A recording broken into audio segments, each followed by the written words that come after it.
During the time when I was at Fort Bragg and training to be a Green Beret, we had a soldier from South Korea that the United States gave permission for him to come over and train with us in our Green Beret training. And he talked to us and told us that he had been put in a military school when he was 5 years old. And when he was 5 years old in that military school, he started taking karate, taekwondo. And so he was super good at it. Now, he wasn't a very big person. He wasn't very tall. He was probably about, 5 feet 4 or 5 inches tall. But he was solid muscle all over. He was bulky. And he got up, and the first thing he talked to us, he did a demonstration of his karate moves.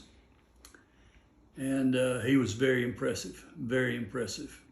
And at one point, he backed off from the group and he started running toward us. And as he started running, he started turning flips, with his hands and feet. And he was doing it really fast. And then he would land right in front of you and hurt you. And so we didn't really have time to get in depth to learn karate the way that most people learn it through an extended program.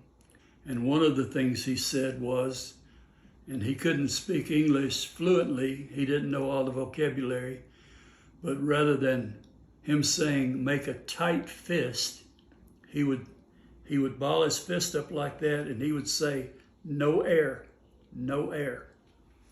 And so that emphasized to us that we really needed to have our fists tight when we were doing karate punches.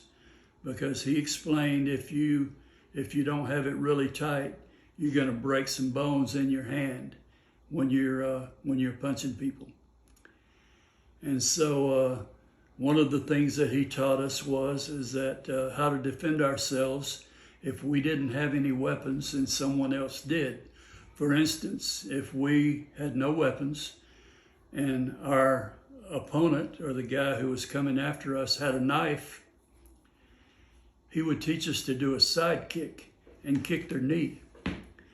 And he told us, he said, when you kick their knee, they may cut you with that knife, they may cut your leg, but you can get around on your leg that has a cut on it.